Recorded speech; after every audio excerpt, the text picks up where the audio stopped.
Ukraine, India மற்றும் ரூசியா இடையிலான கூட்டுறவால் உருவான பிரம்மோஸ் மிசைலின் சக்தியை உணர்ந்த பாகிஸ்தான், தற்போது தற்காப்புக்காக கடுமையான போராட்டத்தில் உள்ளது.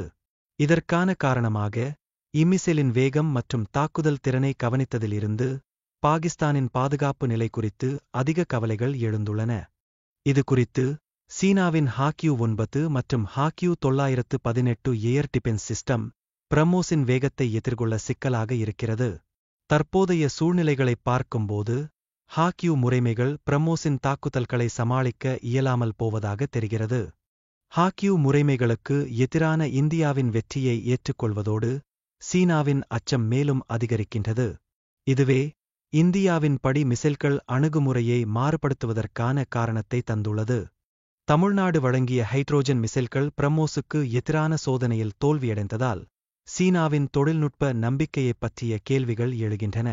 இதனால், சீனாவின் பாதுகாப்பு முறைகள், தொகுதியில் உள்ள மற்ற நாடுகள் எதிர்கொள்வதற்கு சிக்கலாகியுள்ளன. எனவே, பாகிஸ்தான் தனது பாதுகாப்பு தேவைகளுக்காக 62% கிடைத்த சீன முறைகளுக்கு சார்ந்துள்ளது. எனினும், இந்நோக்கில் ஏற்பட்ட தோல்வி, அதன் பாதுகாப்பு நிலையை குறித்த கேள்விகளை உண்டாக்கியுள்ளது. பிரம்மோஸின் வேகத்தை HQ-9B மற்றும் HQ-16 போன்ற முறைமைகள் எதிர்கொள்ள முடியாது என்பதன் காரணமாக, இதுபோன்ற பாதுகாப்பு முறைகள் எதிர்காலத்தில் புதுப்பிக்கப்பட வேண்டும் என்பதை தெளிவாக காட்டுகிறது. பிரம்மோஸின் சுழற்சி பிழை சதவிகிதம் வெறும் 1 மீட்டரில் உள்ளது.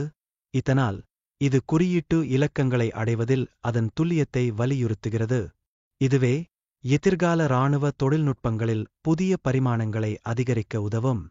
பாகிஸ்தானின் HQ-9B மற்றும் HQ-16 போன்ற பாதுகாப்பு முறைமைகள், பிரம்மோஸின் மின்னழுத்தத்தை எதிர்கொள்ள முடியாது. இது அவர்களின் தொழில்நுட்பத்தில் குறைபாடுகளை வெளிப்படுத்துகிறது. அப்படியானால், அவர்கள் எந்த முறையில் செயல்படுவதற்கு உரியது என்பது தொடர்பாக பல சந்தேகங்கள் உருவாக்கப்பட்டுள்ளது. இந்நிலையின் போது, பாகிஸ்தான் தற்போது சீனாவின் பாதுகாப்பு முறைகளை நம்புவதில் தோல்வி அடைந்துள்ளது.